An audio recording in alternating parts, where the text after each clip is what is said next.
Nhân tiện thì quay cái clip hướng dẫn sử dụng nên là hướng dẫn vệ sinh cái con iRobot này nha cho chị em. Đây nó sạc như thế này này, đèn xanh này này là đã no pin. Ấn một ấn là nó chạy.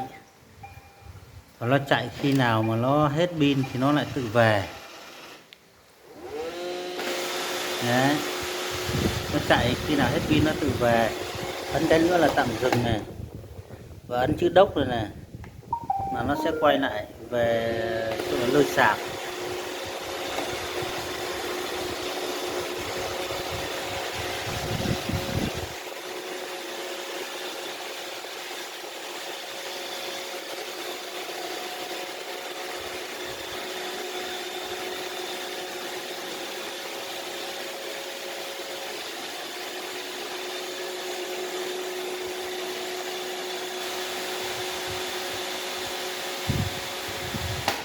Đấy, nó đã tự về sạc nha.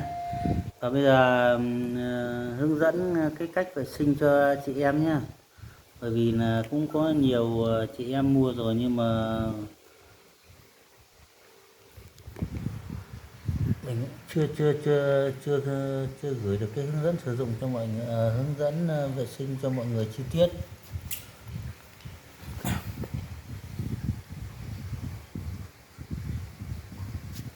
Đây, ấn vào đây, rút ra, nằm ở thùng rác. Đây thùng rác của nó đây. Thì rác to nó sẽ nằm ở ngăn này, và rác nhỏ thì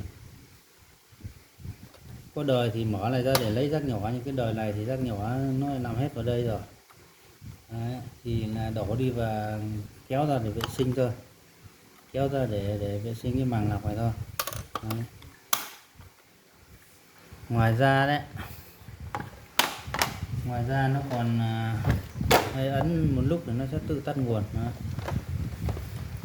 Ngoài ra thì nó còn có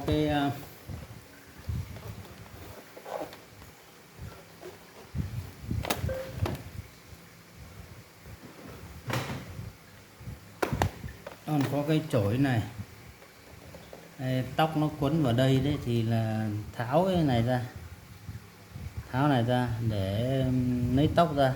Tháo này thì chỉ cần kéo bấm tay vào khỏe là lấy được ra. Đấy. Dọn tóc ra. Và cái này thì nếu nó nhiều có tóc đây thì quấn vào đây thì lấy tô vít này vặn ra để vệ sinh. Và bánh cũng vậy, đặc biệt là cái này ấn vào đây, ấn vào hai bên nhé. Ấn vào hai bên này để lấy lên này. Và cái chổi này nó có nhiều tóc của chị em ấy, thì lấy cái kéo cắt theo cái dọc cái chiều này để gỡ ra. Ngoài ra nó còn kẹt vào đây, két vào đây. Đấy. Thì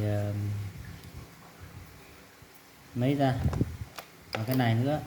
Đấy. Nếu nó quấn vào đây thì lấy kéo cắt này thẳng này và lấy tóc ra. Đấy. Và nó két vào đây nữa. Đấy, két vào đây nữa thì vệ sinh ra cho nó ra hết để cho nó kẹt. Còn nếu kẹt nó sẽ bị lỗi. Hay là nút lắp thì cái đầu nhựa này đấy, lùa cái rãnh của nó này. Đấy, nắp cái cao su ở trước này. Khi nó vào rồi thì tự nó sập xuống này. Cái đầu nhựa này đấy, có cái chổi này nắp vào đây. Khi đúng vào rãnh của nó cái là nó sẽ sập xuống thôi. Dễ sử dụng mà, dễ lắp mà. Đấy. Khi mà nó đã sập được hết xuống rồi ấy, thì là mình úp cái này xuống bình thường. Đấy. Mình sẽ úp cái này xuống là rất bình thường. Đấy, đơn giản thế thôi. Cái bút này thì nó hút rất là khỏe.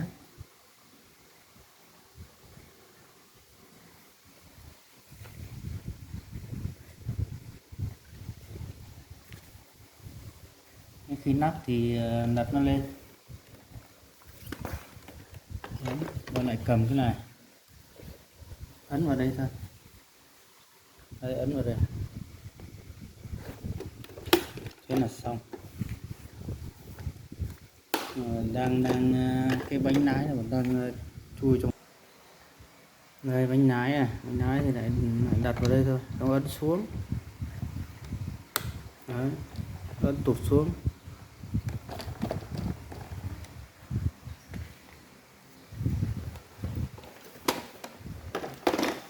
Đấy, ấn vào đây nó lại chạy bình thường.